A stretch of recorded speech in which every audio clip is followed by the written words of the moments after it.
Hi, folks. Well, we have in our notes for this unit bunches of T.S. Eliot, or bunches of notes on T.S. Eliot. I'm not going to talk about him. We're going to look at him through the notes because, well, there are all of these allusions and references and such as that, these philosophical directions that are maybes and all of these things, which are fun that way. Let's note that there are other directions possible in poetry while we're at it. Other things, like the things inside our heads, our emotional response to impressions, images, life, and such as that. So, we're going to look at two people from, contemporaneous with Eliot, that is H.D. or Hilda Doolittle, and Edna St. Vincent Millay. And the more modern, that is post-World War II, Sylvia Plath, confessional poetry. So let's do that. Yes, Eliot influenced all sorts of people, and we read his poetry. So he is there and is prevalent when we talk about the new critics and their poetry and such as that.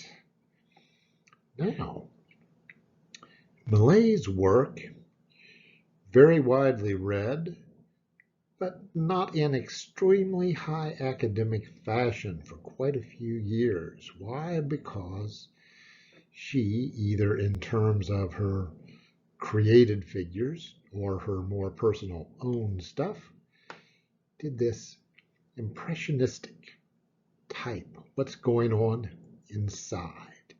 Now, confessional poetry, stuff from Robert Lowell and Sylvia Plath, it's the internal reality that matters, period. We go inside their heads. Robert Lowell said he wanted people to observe his intelligence. That doesn't mean how intelligent he is. That means rather the way that he perceives the world and the way that it looks to him. Plath did some more interesting things with those impressions. So we're looking at her and virtually ignoring Lowell. But that's all right. Let us go there. Let us start there with Hilda Doolittle's The Sheltered Garden. Because as you read that, you'll find it very approachable, should find it very approachable as a feminist poem. We have this garden, it's very confining. It fits with that 19th century stereotype of the woman on the pedestal, the woman in a glass cage. And H.D. Doolittle, her narrator, writes that she is disgusted with sweet fragrances, think perfumes as well as flowers, disgusted with structure that goes nowhere and pretty scenes, and she has damn well had enough of pink borders. Bah! Pink. Think Mary Wollstonecraft. Think of innocent women and children, pink, that traditional color of innocence, and think of Doolittle wanting to tear it, the flowers, and everything else into little pieces. She rejects that protection accorded to privileged women and demands independence. Very feminist, very clearly such. But also very existentialist. Hey, you don't have to be female to revolt against confinement, to demand adventure, to fall in love with the dangerous elements of life, with facing the storm. Hey, this poem extols the sublime, that mix of beauty and fearfulness. The little cover picture that I put on this handout is Dolly Sods in West Virginia. It's a high plateau with a constant cold wind blowing, or cold wind 3 seasons of the year, cool wind in the other one, and You see the trees bent by the wind, budding only on one side, confronting the elements. Hey, this poem demands to do that. Take on the storm. It's the values of a hiker and a mountain climber, and I guess a skydiver and anybody else who is just, unsatisfied with life unless they are taking on these kinds of physical challenges, the kinds offered by nature, wild nature. Now, so we've stepped into Hilda Doolittle's demand to take on the elements. Let's stop taking on the elements and get delightful nonconformist Edna St. Vincent Millay and say, she's not that interested in taking on those things. She is interested in offering her emotional reaction to important things, deep into the personal with her poems. Her I Forgot for a Moment uses those personal values, the poem we should look at, that I've marked to look at, personal rather than political, to offer a statement against the Nazi invasion of Europe. It's mostly how things should be. It's mostly how pretty things should be.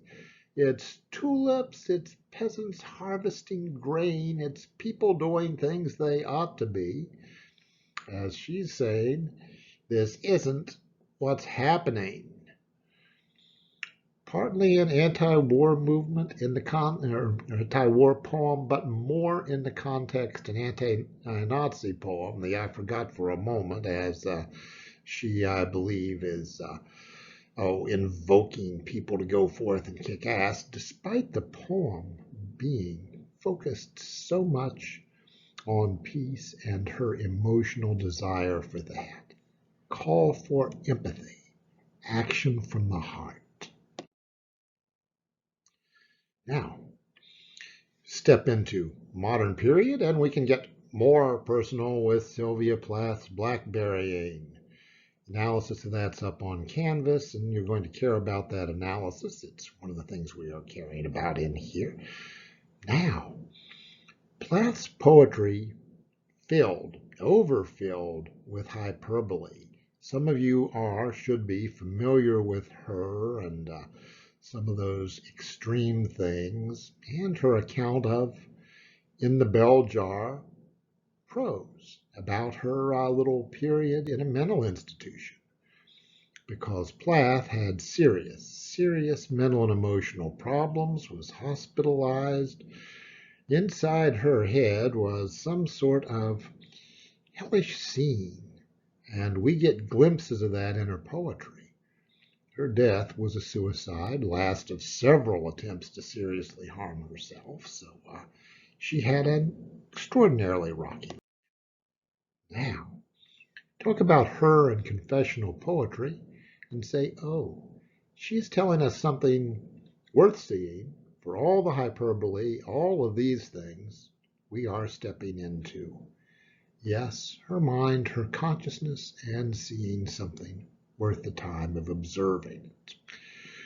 Robert Lowell, one would think of a little earlier with confessional poetry, and he has talked about what it is and claims. Lowell's early poetry was extraordinarily good. His elegy, Quaker Graveyard at Nantucket, masterful, great piece of work. But Lowell also produced, because he decided that whatever goop was in his head should be shared with the world, produced such things as his notebooks. Well, he demonstrated in them quite successfully that pouring nonsense into 14-line packages really isn't worth anything to anybody. Thank you. It certainly wasn't to me when I dealt with those things. Now,